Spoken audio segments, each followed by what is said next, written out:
Happy Sabbath mga kapatid. Ako'y natutuwa na tinitingnan yung celebration ng mga kapatid natin sa US.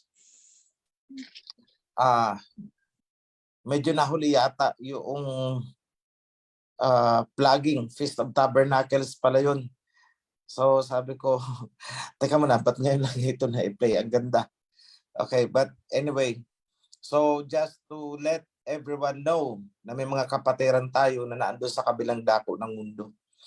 And I'm not sure exactly kung saan sila sa US. Hindi ako aware. But then, right now,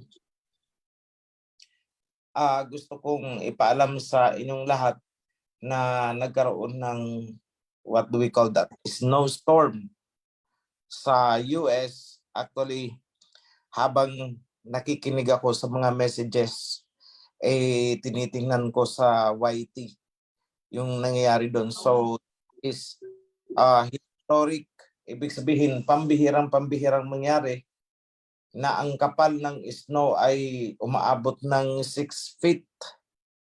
Ang kapal. So, may mga places na 7 feet. So, mga kapatid, alam naman natin na meron tayong mga kasamahan doon sa US, lalong-lalo mga nasa New York. Please include them in our prayers also. So, I will move on. Let me compliment yung mensahe ng ating butihing priest Felix.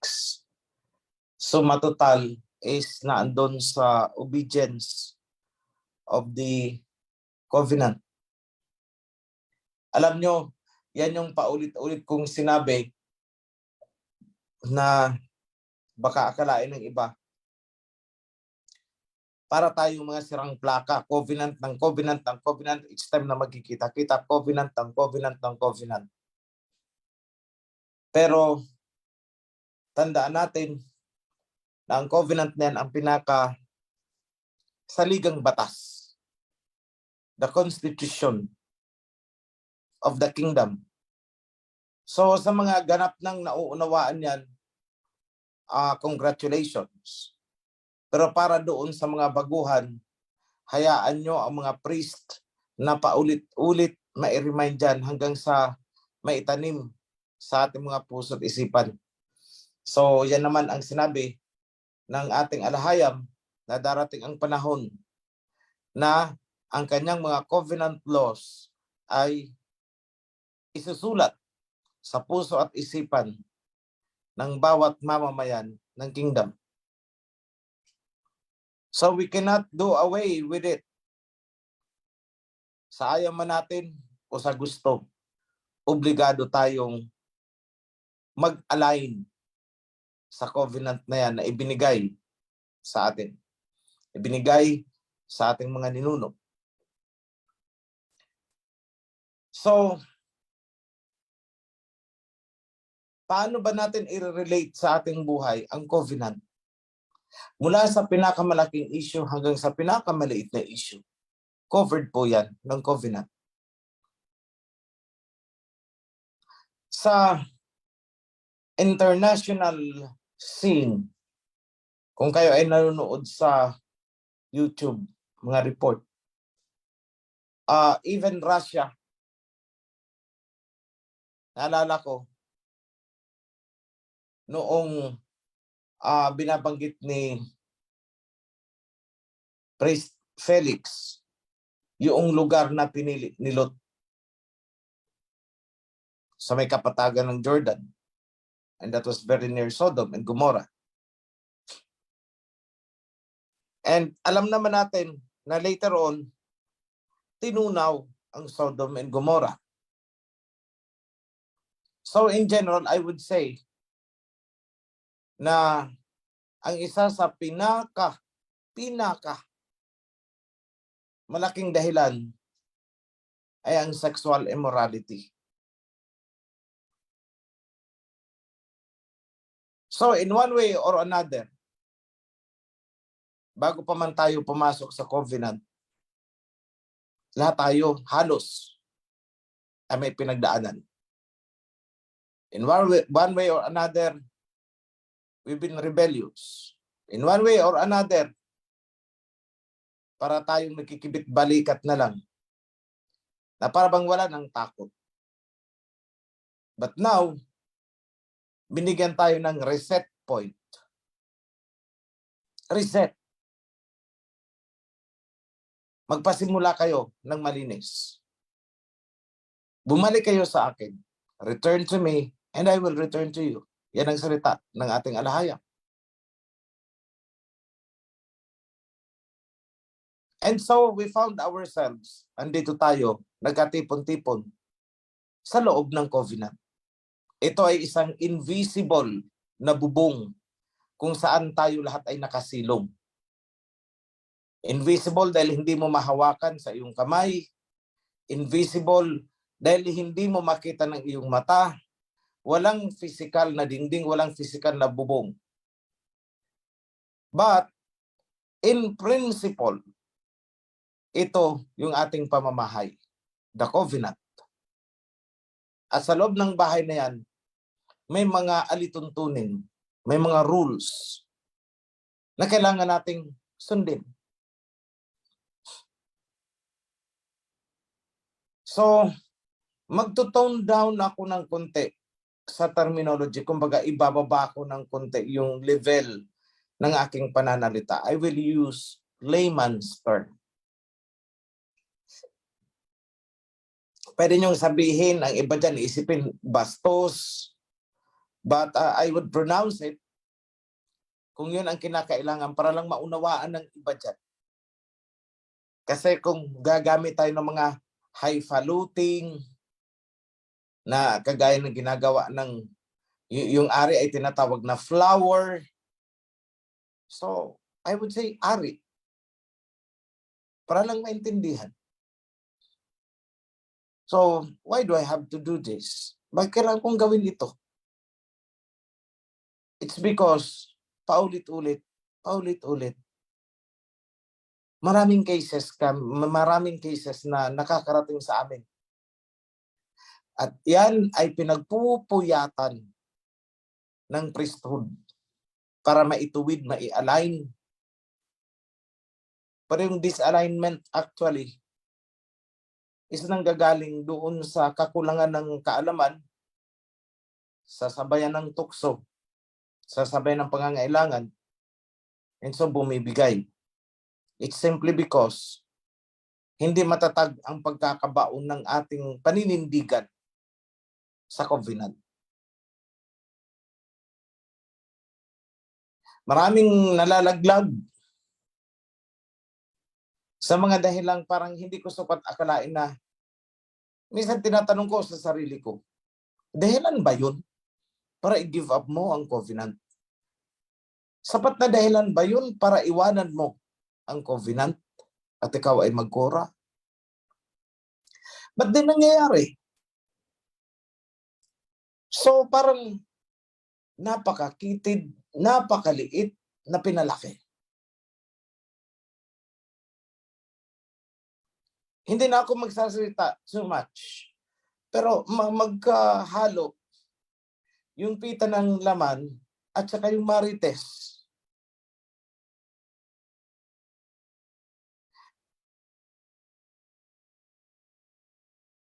Meron namang feeling nila ay banal na sila sa sarili nila. At ang nasa harap nila ay para bang napakadumi sa kanilang paningin. At sasabayan ito ng marites. I hope nakikinig ang mga concerned persons dyan. Actually, kaya ako ito sinasabi, huwag nyo lang sabihin na may pinatatamaan. Talagang pinatatamaan ko kayo. May pinatatamaan na naman eh. Yan ang ayoko kasi may pinatatamaan pag nagme-mensahe. Tama. Pinatatamaan ko talaga kayo. Kayong mga concerned citizens. Para ano pa, magsalita-salita ang mga priest kung walang pinatatamaan, meron talagang pinatatamaan. Kasi ang lahat ng ito, mga mensahe na narinig ninyo, ay talagang patama yan lahat sa ating lahat. Di naman natin pwedeng sabihin na, oh, ito para sa inyo lang, hindi para sa kanila. Hindi eh. Para sa lahat yan eh. So kapag ikaw ay umaray, guilty ka kasi eh.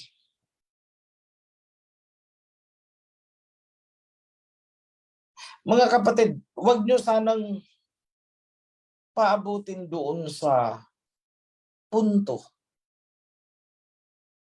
na ako'y magsawa at hindi ko na kayo pakinggan pag nag-seek kayo ng audience sa akin. Okay yan nung kunti pa lang tayo. Maybe when we were just 500 people, okay yan. 1,000, nag-2,000, nag-3,000, nag-4,000. Eh ngayon yung population natin lumaki eh. Marami pang nakapila sa Joshua.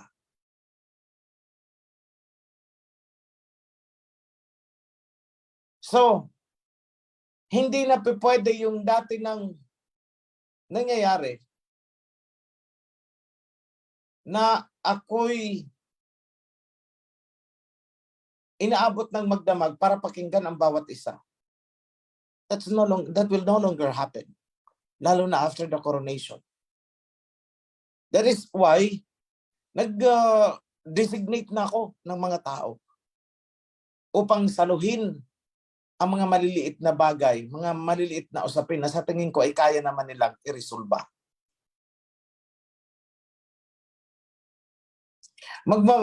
Yung mga issues, kagaya ng mga marites dito, marites doon, hindi ko na po yan pakikinggan. Hindi ko na yan pag-aaksayan ng panahon na para litisin or what. Dahil may mas mahalaga akong bagay na kailangang pagmuni-munihan, pag-isipan. I need to contemplate. I need to think. I need to be alone. I need to be silent. Kailangan kong manahimik. Kailangan kong magkulong para malayang makagalaw ang aking isipan. So, hindi na po darating sa akin yung nababader ang isip ko at panahon para lang makinig ng marites. Gone are those days. Tapos na po yun. So, sa mga nagsisik ng audience dyan, humihingi ng panahon sa akin, I am sorry. I am sorry.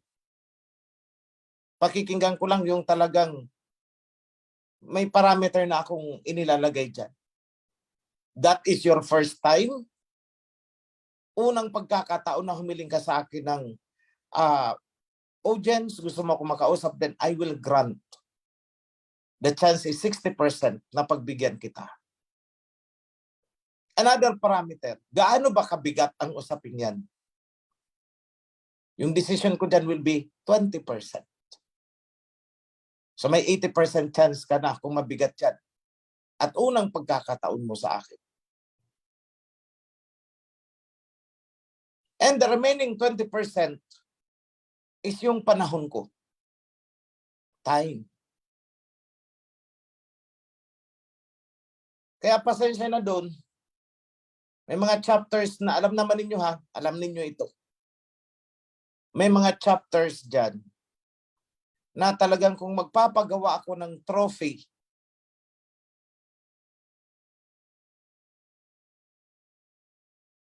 outstanding performance in Marites Award, meron akong bibigyang trophy na yan. Isang chapter. May tropeyo kayo. Yan na lang ipaparating ko sa inyo. Congratulations, yan ang ginagawa nyo. Marites dito, marites doon. Eh aba, pati sisi ninyo. Sinichismis ninyo. May isa pa sa inyo, pumunta pa sa kabilang chapter para i-chismis. Alam ko yan. Nakarating sa akin yan. Yung isang babaeng inosente, ginawa ninyo ng istorya na kinain ang hotdog ni Sisi. Nakarating sa akin yan, naka-record, pati voice record, pati mga screenshots, andito sa akin. Kaya wala na akong panahon eh. And the same people propagating these stories, the same people na involved din noon sa same story. Yung bang tipong nakitang magkatabi ang tsinelas at ang istorya ay nag-TikTok daw.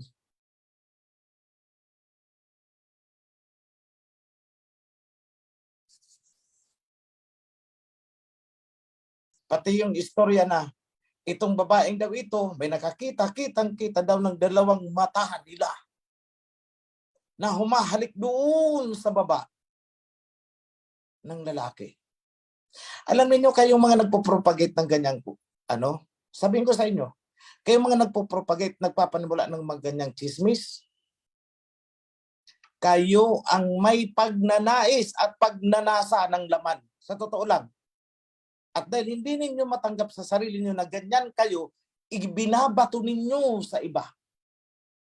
Defense mechanism, in psychology, tinatawag yan na denial and projection.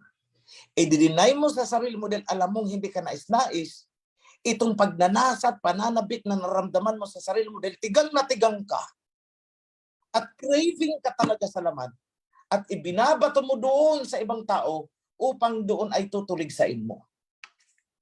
In short, ikaw ay nagmamalinis. Ikaw ang may damdamin, ikaw ang may pagnanasa, ikaw itong may, hindi ko alam kung ano itatawag ko dyan. Pero inyong mga kwento ninyo, na kinain itong sister ang hotdog at itlog ni Sisi. Pantakin yung ang unang tanong ko, paano mo nalaman? Ha? Nandun ka ba? At kung naandun ka, sana hindi ka nang nagawa. Nakikain ka na rin lang para hindi ka naiinggit. Inggit lang yan, Day. Sa totoo lang, naiinggit ka. Hindi mo lang matanggap sa sarili mo na ikaw itong tigang na tigang. Kaya gumagawa ka ng istorya at ibinabato mo sa iba. I tell you, hindi mo nakita, nagsisinungaling ka ngayon pa lang. Nagsisinungaling ka at nagkakalat ka ng marites hanggang doon sa kabilang chapter.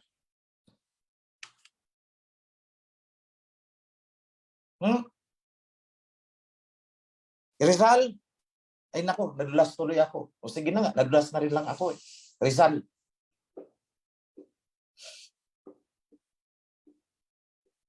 huwag na po kayong mag-seek ng audience sa akin ha. Ayoko na kayong harapin. Nang ipapakiusap nyo sa akin is ayusin kayo, ayusin. Dahil sa mga chismis na ganyan, kakahiya kayo. Huwag nyo akong bulabugin ng ganyang usapin. Padalang ko na lang kayo ng tropeyo dyan.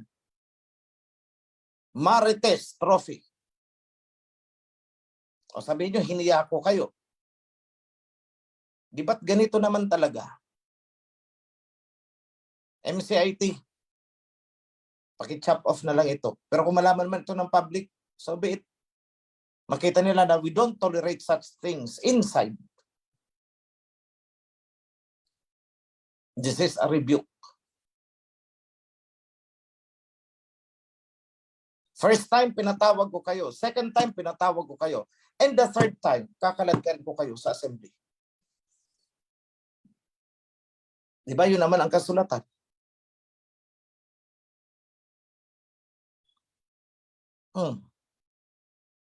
Yung mga nagkalat ng chismis na yan. Noon, tsinelas. Ngayon naman, nung piniga ko na nakita mo, nandun ka. Hindi ang tsinelas ang naandun. Hindi yung motor naandun. Okay, fine.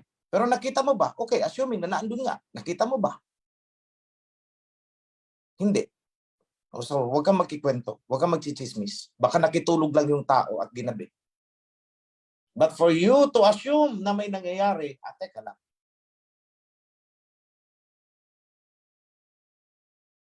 Ito naman, yung isang sister daw ay kumain ng hotdog ni Sisi. Baka naman ikaw ang sabik na sabik kumain ng hotdog ni Sisi. At binubunton mo doon sa isang kapatid. Nakita mo, hindi naman siguro, kung gawin man nila, hindi naman siguro yan mga walang isip at gagawin nila na may nanunood. Kaya sa kwento pa lang, hindi na ako naniniwala.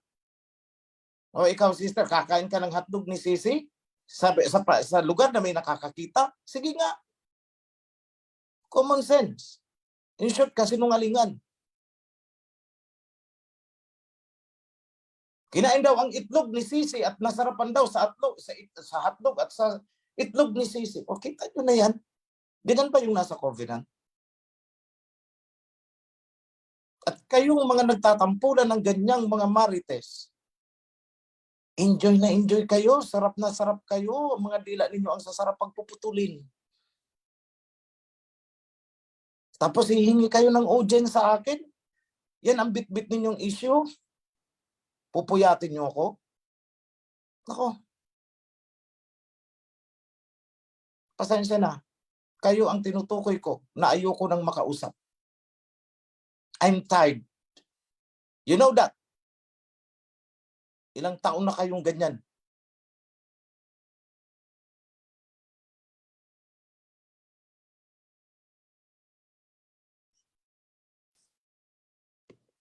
Isa-isahin ko na.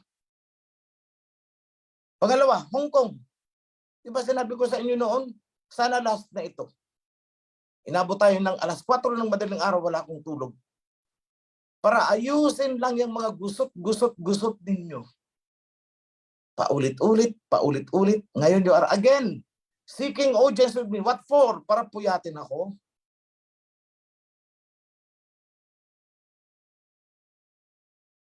Marami akong iniisip. Para sa kabutihan ng kingdom, please, don't bother me with nonsense. Pinakinggan ko ang meeting sa inyo dyan habang nasa biyahe ako Nasa biyahe ako, nakatutok ako noon habang kayo ay nag-meeting. And I listened to everything. Nakita ko kung paano nyo tratuhin ng isa't isa. And it makes me sad.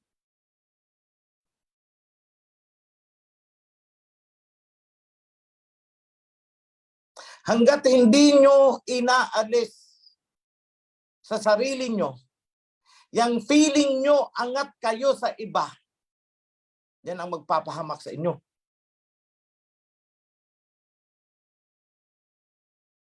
And I'm telling this to every one of you.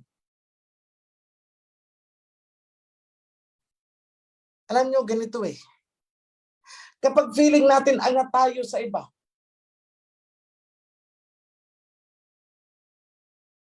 pagsisimulan ng gulo yan. Let me announce this. I am resolving this issue in Hong Kong once and for all. Aalisin ko si Sister Charito sa pagkasisi dyan. Not because may ginagawa siyang hindi maganda. Not because hindi siya nagpiperform. Not because may kasalanan siya. But because para lang matahimik na ang Hong Kong. Sister Charito, tender your resignation. I know you have done your part. Mag-election na kayo, Hong Kong.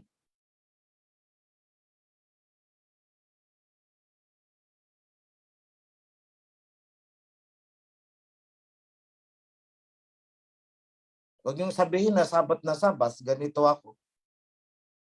Walang nasusulat sa kasulatan na hindi ako pwedeng mag-rebuke sa araw ng sabas. Wala.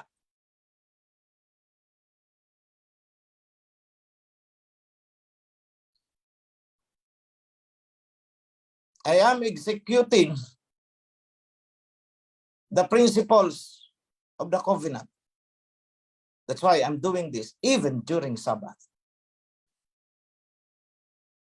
At sana naman pag ngayong wala na si Sister Charito dyan sa Hong Kong, sana naman tahimik na kayo. Then pag hindi all together, I will forget na merong chapter dyan sa Hong Kong. Wala akong haharapin sa inyo. And I'm saying this in the witness of all chapters.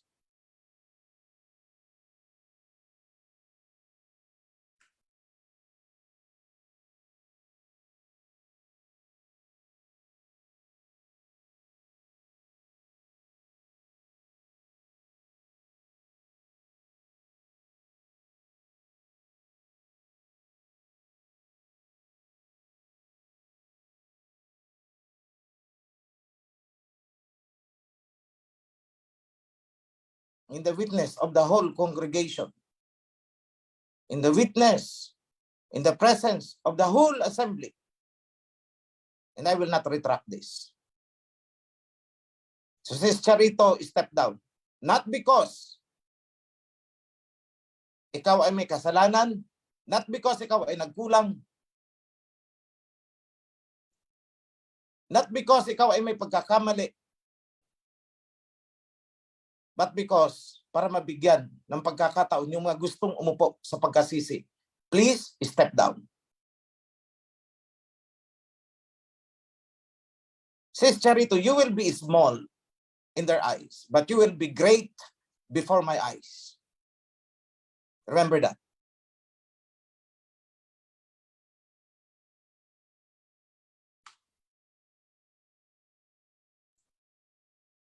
And let this be a lesson to all of you.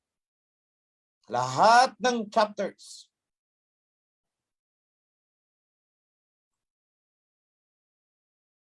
And as a lesson, yung sabi kong I will forget Hong Kong chapter, ginawa ko po yan. Ginagawa ko po yan. Witness dyan ang General Santos City. They were 80 before. 76 distorted. So I said, tagpasin ang 76, 4 ang matira. Ginagawa ko po yan. For the sake of righteousness, hindi ako magbibilang ng tao. Isa kung isa ang maiwan.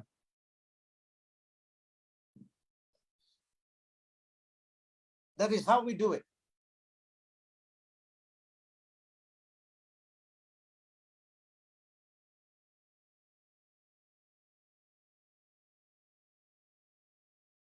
Paulit-ulit kong sinabi sa inyo,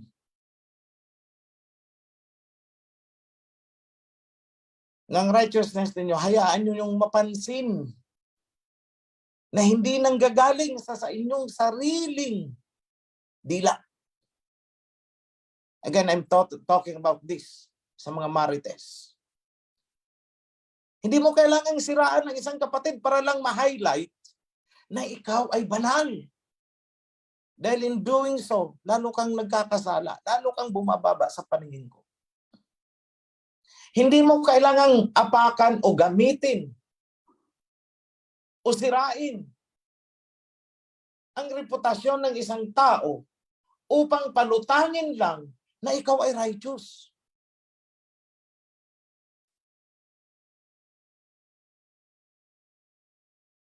Marami sa inyong gumagawa ng ganyan eh. Sa totoo lang, marami sa inyong gumagawa ng ganyan.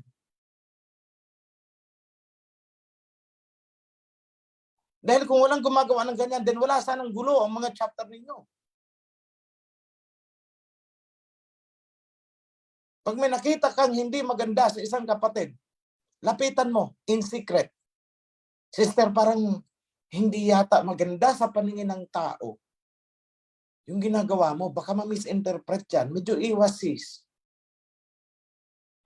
Ako, yung nag-aakusa doon sa isang kapatid na yon, dyan sa Rizal, pinaimbestigahan ko din siya. Sige nga, nakikita niya ang galaw nitong isang kapatid na ito. Ngayon, yung galaw niya naman. I had compilation also. Sinasabihan niya ang isang kapatid na alimbong, ganun din naman pala siya.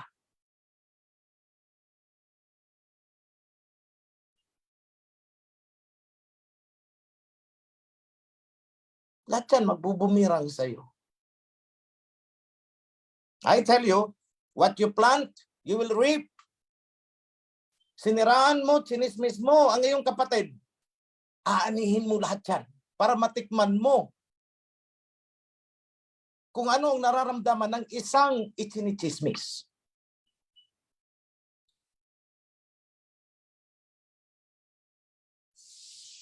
Lahat kayo. Nagsasabi kayo sinasabi niyo na kitang-kita ng aming dalawang mata. Ano? Nagkangkong ang dalawa sa harapan ninyo para masabi ninyong kitang-kita ng inyong dalawang mata. Hindi ba't nagsisinungaling kayo? In the first place. O sige, nangyaring ganon. Anong ginagawa mo dun sa lugar? Scorer ka? I'm sorry ha. Kung medyo ganito ng tono ko, but I said, bababa ako sa level ninyo para lang magkaintindihan tayo. Bababa ako sa level ninyo. Sa uri ng pag-iisip na meron kayo. Para lang magkaintindihan tayo.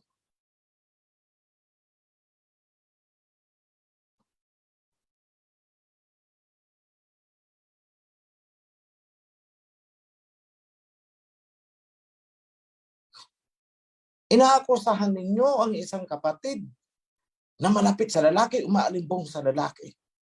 Baka naman kasi kaya kayo nagkaganyan dahil kayo ang gustong mag-alimbong, hindi kaya?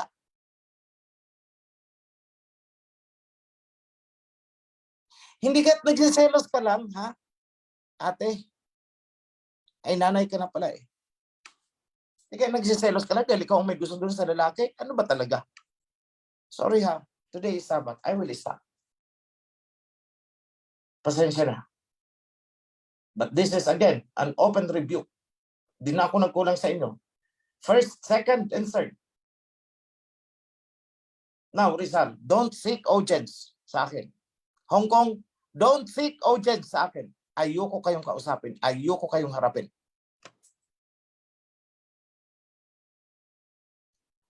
At kung isusumbat nyo sa akin, kung ano man yung naibigay ninyo, ipapaayos ko ang papeles para maibalik sa inyo.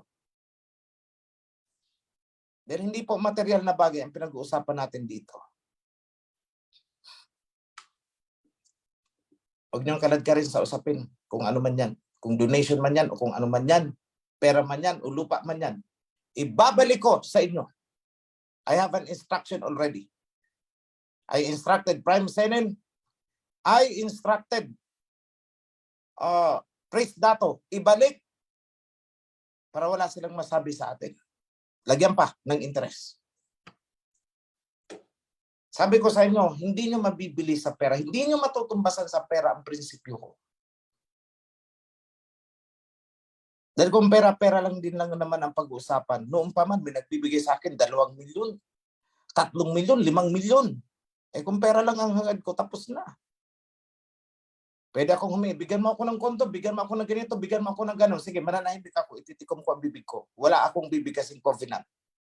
Pero hindi ko ginawa.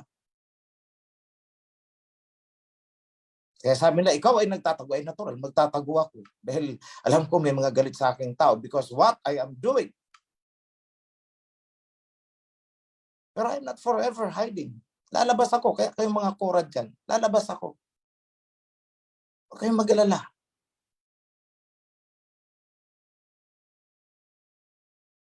Kala nyo naman natatakot ako sa inyo. Kasi sa mga kura at mga konektado sa kura. O sabihin nyo dyan sa mga kura. Lalabas po ako sa takdang panahon. So I hope nagkakaintindihan tayo. Today is Sabbath. Yes. And this is the only time I have para malikom kayo, kayong lahat. So I will not postpone what I have to say. Useless kasi na pinag-uusapan natin ang pagbabanal-banalan. It's useless. Kung hindi ko tutumpukin kung ano itong ginagawa ninyo.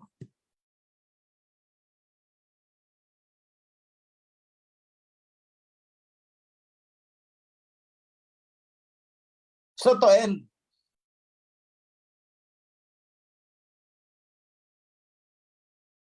may message. Maiksi lang ang blessing ko ngayon. all that are truly righteous. May all the blessing in its all form mapasa inyo. Except yung mga nagra-righteous-righteousan lang. Only the true righteous in heart and in mind. Be blessed, all of you. Shalom.